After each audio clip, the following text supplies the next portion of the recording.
क्या बताया है, जानेंगे एक महत्वपूर्ण कथा के माध्यम से। मित्रों, एक समय की बात है जब माता लक्ष्मी भगवान विष्णु से मिलने जाती हैं, तो माता लक्ष्मी को देखकर भगवान विष्णु ने कहा, हे देवी, क्या बात है, आज आप अचानक मुझसे मिलने क्यों आई हैं? तब माता लक्ष्मी ने कहा, प्रभु, आज जब मैं पृथ्वी लोक पर भ्रमण कर रही थी तो मैंने देखा कि कुछ स्त्रियां गर्भवती तो होती हैं, किंतु समय से पहले ही उनका गर्भ गिर जाता है।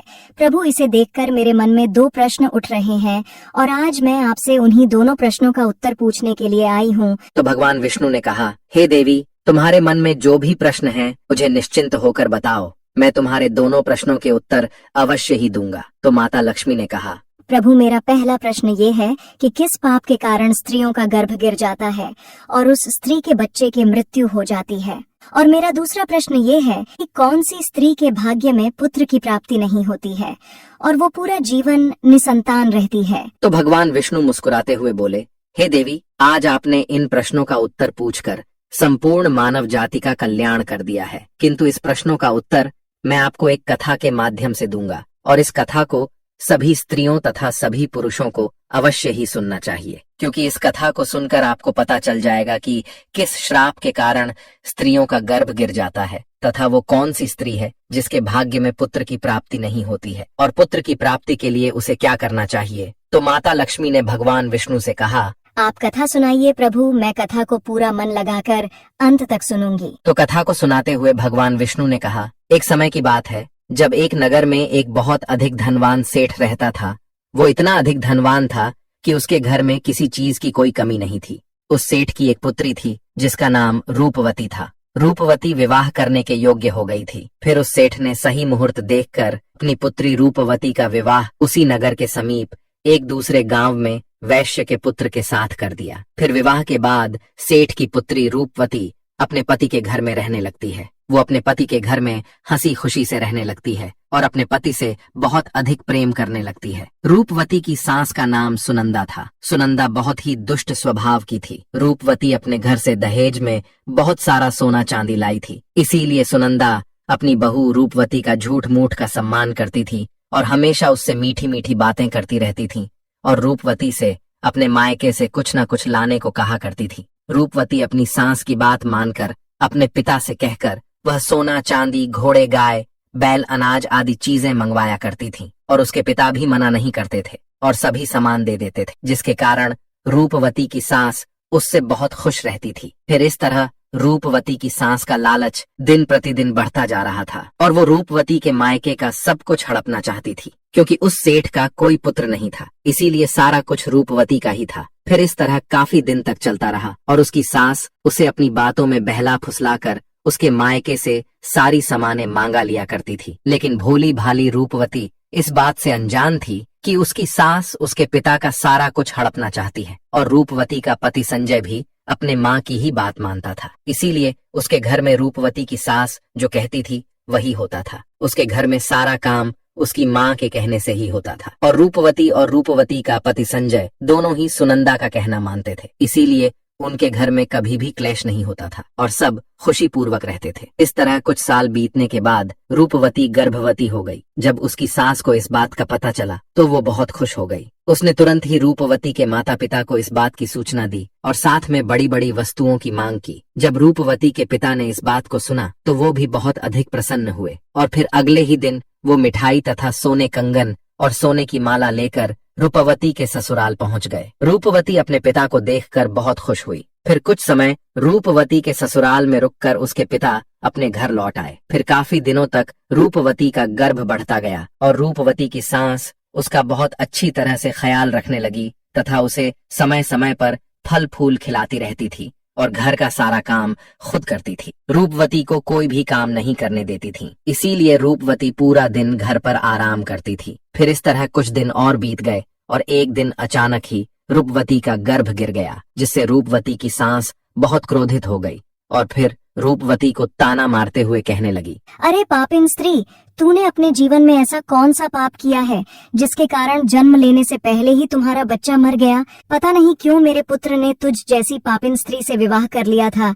मेरे बेटे का तो जीवन ही नष्ट हो गया। अपनी सास की ये बात सुनकर रूपवती बहुत दुखी होकर कहने लगी, सासू माँ, इसमें मेरा क्या दोष है? मैंने अपने जीवन में कोई पाप नहीं किया है। फिर भी पता नहीं क्यों मेरे साथ ऐसा हो रहा है। तब उसकी सास कहने लगी, अरे दुष्ट स्त्री, तूने जरूर अपने जीवन में घोर पाप किया है, इसी कारण तेरा गर्भ गिर गया है। फिर कथा को आगे बताते हुए भगवान विष्णु माता लक्ष्मी से कहते हैं, हे देवी, अब कथा को बहुत ध्यान से सुनना, क्योंकि यहीं से आपको पता चलेगा कि किस पाप के कारण स्त्री का गर्भ गिर जाता है। तो माता लक्ष्मी ने कहा, ठीक है। फिर उसी के बाद से रूपवती की सास उसे हमेशा ताने मारने लगी और घर का सारा काम भी उसी से कराती थी और खुद कोई भी काम नहीं करती थी। रूपवती की सास उससे इतना काम कराती थी कि रूपवती को अब सही से खाना खाने का भी समय नहीं मिलता था, और जब सब लोग भोजन कर लेते थे उसके बाद ही वो भोजन करती थी। वो अपनी सास के सामने आने से भी डरने लगी। फिर इस तरह कुछ महीने और बीत जाने के बाद रूपवती दोबारा से गर्भवती हो गई,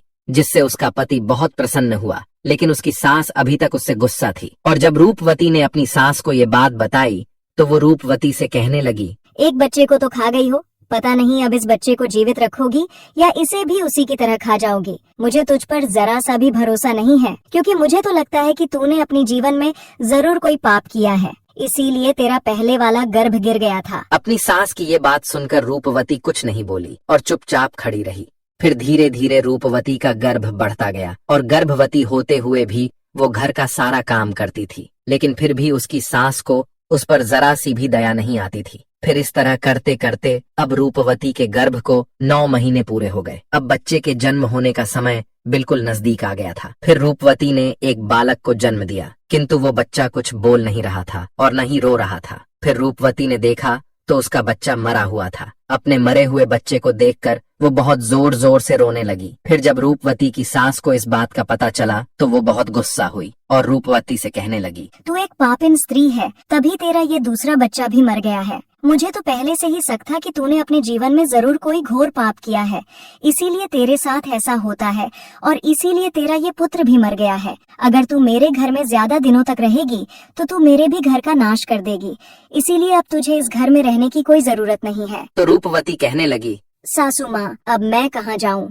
मेरे लिए तो मेरे पति ही सब कुछ है। मैं उन्हें छोड़कर कहीं नहीं जा सकती हूँ। मैं अपने पति से बहुत प्रेम करती हूँ, इसीलिए आप मुझे इस घर से मत निकालिए। मैं घर का सारा काम करूँगी और इसी घर के किसी कोने में पड़ी रहूंगी। आप जो भी काम कहेंगी मैं वो सब कुछ करूँगी। बस आप मुझे घर से मत निकालिए, क्योंकि मैं अपने पति के बिना एक पल भी नहीं रह सकती हूँ। तो उसकी सास बोली, अरे पापिन स्त्री, अगर तू अपने पति के बिना नहीं रह सकती तो कहीं पर जाकर मर जा, लेकिन अब तुझे मैं इस घर में एक क्षण भी नहीं रहने दूंगी। इतना कहकर रूपवती की सास रूपवती को धक्के मारकर घर से बाहर कर देती है। फिर रूपवती घर के बाहर बैठी रहती है, लेकिन उसकी सास ने घर का दरवाजा नहीं खोला। फिर वो घर के बाहर बैठकर अपने मन में सोचने लगी, अब मुझे यहाँ से अपने मायके ही जाना पड़ेगा। फिर इतना सोचकर वो अपने मायके चल देती है। तभी रास्ते में एक जंगल पड़ता है, तो वो जंगल में रास्ते से अपने मायके जा ही रही थी। तभी बारिश होने लगती है, तो वो एक पेड़ के नीचे बैठ जाती है। तभी वहां से एक साधु महाराज जा रहे थे, तो उन्होंने रूपवती को पेड़ के नीचे बैठा देखकर उसे पूछा, हे पुत्री, तुम कौन हो और यहाँ इस जंगल में अकेली क्या कर रही हो? तो रूपवती ने साधु महाराज से कहा, हे साधु महाराज, मैं एक बहुत धनवान सेठ की पुत्री हूँ और मेरा विवाह एक वैश्य से हुआ है और मुझे अभी तक पुत्र की प्राप्ति नहीं हुई है। मैं एक बार गर्भवती हुई थी तो मेरा गर्भ गिर गया था और जब मैं दोबारा गर्भवती हुई तो मेरा बच्चा पैदा होते ही मर गया था। इसीलिए मेरी सास ने मुझे घर से निकाल दिया है, इसीलिए मैं अब इस जंगल में इधर उधर भटक रही हूँ। हे मुनिवर, कृपया करके आप ही कुछ उपाय बताइए जिससे मुझे पुत्र की प्राप्ति हो जाए। तो साधु महाराज ने कहा, तुम चिंता मत करो, मैं पुत्र प्राप्ति का उपाय बताता हूँ, जिसे यदि तुमने पूरी निष्ठा से किया तो तुम्हें पुत्र की प्राप्ति अवश्य ही होगी। इसके लिए मैं तुम्हें कुछ नियम बताता हूँ, इसे ध्यान से सुनो। किसी भी स्त्री को मासिक धर्म के दौरान पति के साथ संबंध नहीं बनाना चाहिए और पति को स्पर्श भी नहीं करना चाहिए, इससे संतान गर्भ में ही गिर जाती है। गर्भ धारण की हुई स्त्री को भगवान की पूजा अर्चना करते रहना चाहिए तथा उसके मुख पर सदैव ही प्रसन्नता होनी चाहिए। साथ ही गर्भवती स्त्री को कभी भी दुखी और निराश नहीं रहना चाहिए, क्योंकि दुखी रहने पर संतान पर बुरा प्रभाव पड़ता है। और गर्भवती स्त्री को कभी दूसरों के घर का भोजन नहीं करना चाहिए तथा जितना हो सके अपने ही घर में रहना चाहिए। एक गर्भवती स्त्री को कभी भी डरावनी चीजें नहीं देखनी चाहिए, क्योंकि इससे संतान पर बुरा प्रभाव पड़ता है। और गर्भवती स्त्री को अच्छा भोजन करना चाहिए, जिससे संतान उत्तम गुणवान होता है। जो भी स्त्री इन नियमों का पालन करती है वह उत्तम पुत्र को प्राप्त करती है, और जो स्त्रियां इन नियमों का पालन नहीं करती हैं उनका गर्भ गिर जाता है। फिर साधु महाराज ने कहा, हे पुत्री, अब मैं तुम्हें पुत्र प्राप्ति का उपाय बताता हूँ, इसे ध्यान से सुनना तो तुम्हें पुत्र की प्राप्ति होगी। तो रूपवती ने कहा, जी महाराज। तो साधु महाराज ने कहा, किसी भी स्त्री को पुत्र प्राप्ति के लिए मासिक धर्म के प्रथम 4 दिनों में पति पत्नी को मिलन नहीं करना चाहिए, क्योंकि ऐसा करने से दुराचारी पुत्र होता है, और 5वीं रात्रि में मिलन करने से पुत्री की प्राप्ति होती है, तथा 6ठी रात्रि में मिलन करने से पुत्र रत्न की प्राप्ति होती है, 7वीं रात्रि में मिलन करने से वंध्या पुत्री होती है, तथा 8वीं रात्रि में मिलन करने से बलशाली पुत्र की प्राप्ति होती है, 9वीं रात्रि में मिलन करने से सुंदर कन्या की प्राप्ति होती है, तथा 10वीं रात्रि में मिलन करने से विद्वान और अति श्रेष्ठ पुत्र की प्राप्ति होती है, 11वीं रात्रि में मिलन करने से सुंदर आचरण वाली कन्या प्राप्त होती है, 12वीं रात्रि में मिलन करने से गुणवान पुत्र होता है, 13वीं रात्रि में मिलन करने से लक्ष्मी स्वरूपा पुत्री होती है, और 14वीं रात्रि में मिलन करने से गुणवान बुद्धिमान तथा बलवान पुत्र होता है। इसीलिए यदि तुम इन नियमों का पालन करो तो तुम्हें उत्तम पुत्र की प्राप्ति होगी। इतना कहकर वो साधु महाराज वहां से चले जाते हैं। फिर रूपवती अपने मन में सोचने लगती है, यदि मैंने साधु महाराज के बताए गए उपाय के अनुसार कार्य किया तो मुझे भी पुत्र की प्राप्ति हो जाएगी, और मेरी सास मुझसे घर का काम भी नहीं कराएंगी, और घर में सभी लोग मेरा बहुत अधिक सम्मान भी करेंगे। रूपवती इतना सोच ही रही थी, तभी उसका पति उसे ढूंढते हुए वहां पहुंच जाता है और रूपवती से कहता है, तुम यहाँ इस जंगल में क्यों आई हो? मैं तुम्हें लेने आया हूँ, चलो घर चलो। फिर रूपवती ने अपने पति को उस साधु महाराज वाली सारी बात बताई और कहा, नहीं, अब मैं घर नहीं जाऊंगी जब तक मुझे पुत्र की प्राप्ति नहीं हो जाती। रूपवती की ये बात सुनकर उसका पति भी उसी के साथ जंगल में ही कुटिया बनाकर रहने लगता है। फिर मासिक धर्म की 14वीं रात्रि में रूपवती ने अपने पति के साथ मिलन किया, जिससे वो गर्भवती हो गई, और गर्भवती होते हुए भी वो जंगल में रहती थी। उसका पति जंगल से लकड़ी लाता था, जिससे दोनों भोजन बनाकर खाते थे। फिर इस तरह करते करते 9 महीने बीत गए और रूपवती के बच्चा पैदा होने का समय नजदीक आ गया था। फिर एक दिन रूपवती को अत्यंत उत्तम पुत्र की प्राप्ति हुई, और पुत्र की प्राप्ति से रूपवती और रूपवती का पति दोनों बहुत खुश हुए। फिर रूपवती का पति उससे कहने लग, चलो अब हम दोनों घर चलते हैं, क्योंकि माँ ने तुम्हें पुत्र प्राप्ति का ताना देकर ही घर से निकाला था, किंतु अब तो तुम्हें पुत्र की प्राप्ति हो गई है, अब तो वो भी खुश हो जाएंगी। तो रूपवती ने कहा, ठीक है, चलो घर चलते हैं। फिर दोनों घर जाते हैं। तो उसकी सास ने देखा कि रूपवती को तो पुत्र हुआ है। ये देखकर वो बहुत खुश हो गई और रूपवती से कहने लगी, तुझे पुत्र कैसे हुआ? जब आपने मुझे घर से निकाला था तो मैं जंगल में चली गई थी, और वहाँ मुझे एक ज्ञानी साधु महाराज मिले थे। उन्होंने मुझे पुत्र प्राप्ति का उपाय बताया था, और उसी उपाय से मुझे पुत्र की प्राप्ति हुई है। तो उसकी सास उससे कहने लगी, इसका मतलब वो साधु महाराज बहुत अधिक ज्ञानी हैं। तब तो उन्हें ये भी पता होगा कि हम लोग धनवान कैसे बन सकते हैं। इसीलिए अब मैं जंगल जाऊंगी और उनसे धनवान बनने का उपाय पूछ कर आऊंगी। तो रूपवती ने कहा, नहीं माँ जी, आप वहाँ मत जाइए, क्या पता वो साधु महाराज अब वहाँ पर मिले या न मिले। तो उसकी सास ने कहा, नहीं, मैं तो जाऊंगी और उनसे धनवान बनने का उपाय पूछ कर आऊंगी। इतना कहकर उसकी सास उसी जंगल में पहुंच जाती है। तभी उसे एक शेर दिखाई देता है, तो वो शेर को देखकर डर जाती है। तभी शेर उसे खाने के लिए आगे बढ़ता है। जैसे ही शेर उसे खाने के लिए आगे बढ़ा तो रूपवती की सास ने उससे कहा, हे सिंहराज, तुम मुझे क्यों खाना चाहते हो? तुम्हें मुझे खाकर क्या मिलेगा? तो शेर बोला, हे पापीन स्त्री, तू बहुत दुष्ट स्वभाव की है, इसीलिए मैं तुझे खा जाऊंगा। इतना कहकर शेर उसे खा जाता है। फिर उसकी मौत हो जाती है और यम के 2 दूत आते हैं